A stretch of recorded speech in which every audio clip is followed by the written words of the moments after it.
শুভ সকাল বন্ধুরা, তোমরা সবাই কেমন আছো? তো দেখো আজকের দিনটা এখানে আমি সকাল ভোরে উঠেছি। সকাল ভোরে ওঠার পর আমি বাড়ির দিকে চলে এলাম। আর এটা হচ্ছে বাড়ির দিকে যে পেছন সাইডটা, ওই জায়গাটা সবুজ ঘাস বেরিয়েছে, তো খুবই সুন্দর লাগছে দেখতে। তো এখানে আমি উনানটাকেও বার করে নিয়েছি, কারণ ছেলের জন্য আমাকে টিফিন বানাতে হবে, তাড়াতাড়ি ধরাতে হবে। তো এখান থেকে টিফিনটা উনানটা ধরার পর আমি টিফিনটা বানিয়েছি। আর তারপরে ছেলেকে রেডি করালাম। রেডি করার পর আমরা বাইরে এসে দাঁড়িয়ে আছি, কারণ ওর স্কুলের গাড়িটাও চলে এসছে। যেরকম বাইরে বেরোলাম সেরকম স্কুলের গাড়িটাও চলে এসছে। তো যাই হোক, ছেলেকে স্কুলের গাড়িতে বসানোর পর আবার আমি চলে এলাম ঘরে। আর ঘরে আসার পর বাকি যে সমস্ত কাজগুলো ছিল সব কাজগুলো করেছি, যেমন ঘর ঝাড় দেওয়া, মোছা।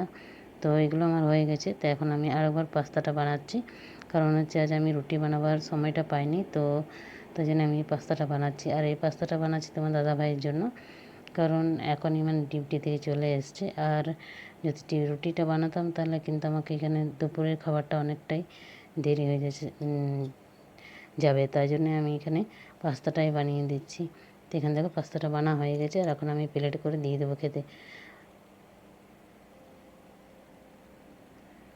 আর ফোনটাতে আমি বেশি ভিডিও আপলোড করতে পারছি না, কারণ ফোনটা আমার অনেক খারাপ হয়ে গেছে। বেশি ভিডিও যখনই আপলোড করছি তখনই আর যে ভিডিওগুলো আমার নেওয়ার দরকার সেগুলো কিন্তু শ্যুট হচ্ছিল না। তাই জন্য আমি অত ভালোভাবে ভিডিওটা শ্যুট করতে পারিনি। তো যাই হোক, যেমন করে করেছি। তোমাদের ভালো লাগলে একটা লাইক, একটা শেয়ার, একটা কমেন্ট করে দেবে। তো এখান দেখো উঠানটাতে রোদ দেখাচ্ছে না, কিন্তু এত গরম লাগছে যে কিছু বলার নেই। তো এখানে আমি আজকে মাছ তরকারি বানাবো। তো প্রথমে মাছের মশলাটা বানাচ্ছি। আর এখানে আমি মাছটা ভেজে রেখে দিয়েছি আগে। তো আমার কেটে কেটে ভিডিওটা বানাতে হয়েছে, কেন হয়েছে সেটা তোমাদেরকে আগেই বলে দিলাম। কি ফোনটা আমার খারাপের চলতে আমি এরকমভাবেই আমার ভিডিওটা হচ্ছে। আর এরকমভাবে ভিডিওটা বানাচ্ছি না, সত্যি আমাকে খুবই খারাপ লাগছে, কারণ তোমাদেরকে আমি ভালোভাবে ভিডিওটা শ্যুট করে দেখাতেই পাচ্ছি না। তো এখান থেকে মাছ তরকারিটা হয়ে গেছে। আর এখন আমি আলুতে আর ভেন্ডিতে এটা ভাজা করে নেব।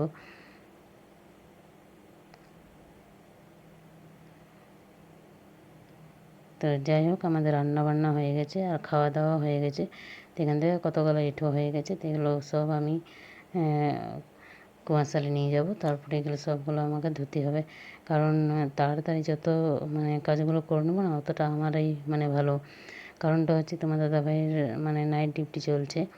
আর ঘরের খাবার খাওয়ার পরে যদি বাসনগুলো রেখে দিই না, তো 4টা বেজে গেলে পরে তখন তো আবার চা চাই। তো তখন যদি আমি থালা বাসনগুলো ধুই তো অনেক একটু রাগারাগি করে। তো তাই জন্য আমি খাবার খেয়ে একটু বসি না। প্রথমে তো নিজের কাজগুলো করব, তারপরে সময় যদি পাই তাহলে একটু বসবো। তো এখান থেকে আমার থালা বাসনগুলো মাজা হয়ে গেছে। আর এখন আমি জল দিয়ে ধুয়ে দিচ্ছি ভালো করে। আর সকাল থেকে কিন্তু আমাকে রান্না বান্নাতে লেগে পড়ি, কারণ হচ্ছে সকালে ছেলের স্কুল যাচ্ছে। তো বাসি কাজগুলো তাড়াতাড়ি করার পর আমি ছেলেকে টিফিনটা বানাই, তারপরে নাস্তা, তারপরে এই যে দুপুরের খাবার। তো যাই হোক, আজকে তো নাস্তাটা আমি বানাইনি, পাস্তাটাই বানিয়ে দিয়েছি। তো এমনি তো রাগারাগি করে না, কারণ জানে যে প্রতিদিন তো রুটি বানানো যাবে না। তো যাই হোক, এখন আমার থালা বাসনগুলো ধোয়া হয়ে গেছে। আর এখন আমি এগুলো সব ঘরে নিয়ে তারপরে আমি এগুলো গুছিয়ে ভালো করে রেখে দেবো, কারণ এত গরম লাগছে না। রোদটা দেয়নি, কিন্তু তাও অনেক গরম লাগছে। তো একটু ফ্যানের কাছে গিয়ে বসবো, তারপরে আমি থালা বাসনগুলো সব গুছিয়ে রাখবো। তো এখানে দেখো, আমি ফ্যানের কাছে গিয়ে বসলাম, তারপরে কিছুক্ষণ বসলাম, তারপরে এসে আমি থালা বাসনগুলো সব গুছিয়ে রেখে নিচ্ছি, কারণ খাওয়া দাওয়া তো হয়ে গেছে সবারই। তো এখনও বাকি আছে শুধু কাপড় গোছানো আর ঝাড় দেওয়া। তো ওইগুলোও করে নেব। পর করলে কিন্তু সব কাজটাই হয়, আর করতেও অনেকটাই ভালো লাগে। তো এখন আমি থালা বাসনগুলো গুছিয়ে নেব। আর উনানটাতে কয়লা আগে দিয়ে দিয়েছি, যতক্ষণ ধরবে ততক্ষণ আমার এই যে কাপড় গোছানো, তারপর ঘর ঝাড় দেবো, এগুলো সব হয়ে যাবে। তো এখানে সবার প্রথমে আমি থালা বাসনগুলো গুছিয়ে রেখে দিই, তারপরে কাপড়গুলো গোছাতে যাব। আর এত গরম লাগছে না, মানে আমাকে ড্রেসটা শুদ্ধ আমাকে চেঞ্জ করতে হয়েছে, মানে কাপড়টা ছেড়ে আমাকে নাইটিটা পরতে হয়েছে, মানে এতটাই গরম লাগছে। রোদ যতটা দেয় ততটা গরম লাগে না, কিন্তু রোদ না দিলে না অনেকটাই মানে গরম লাগে, মানে আর অ্যালবেস্টার ঘর তো আরও বেশি লাগছে। তো কিছু করার নেই, কারণ অ্যালবেস্টার ঘর বানিয়েছে তো থাকতে তো হবেই।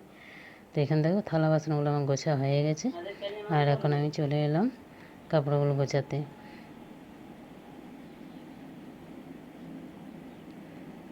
আর কাপড়গুলো খুব তাড়াতাড়ি মানে শুকিয়ে যাচ্ছে।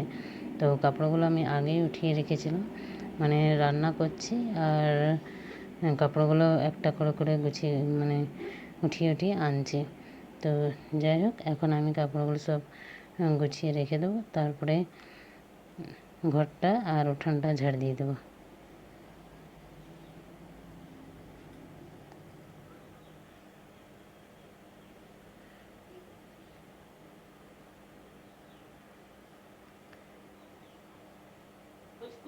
এইরকম পর পর কাজগুলো করে রাখি না, তাহলে মানে টিফিনটা বানাবার সময় অতটা মানে আমার অসুবিধা লাগে না, মানে জলদি করতে হবে, রান্না করতে হবে, করতে হবে, তো সেরকম কিছু লাগে না, ঠিক মানে আস্তে আস্তে হয়ে যায়। তো একটু বসা হয় না, ওইটাই একটা যা আমার অসুবিধা। তো কিছু ব্যাপার না, কারণ টিফিনটা বানানোর পর তো গোটা রাত আছি বসার জন্য। তো এখান থেকে বিকেলে চা পিয়েছি। তো বিকেলের চাটা বানালাম, তোমার দাদাভাইকে দিলাম খেতে, তারপর আমি চলে এলাম উঠানটা ঝাড় দিতে, কারণ ঘরগুলো আগে আমি ঝাড় দিয়ে দিয়েছি, উঠোনটাই শুধু বাকি আছে। তো উঠোনটাই এখন আমি ঝাড় দিয়ে দিচ্ছি।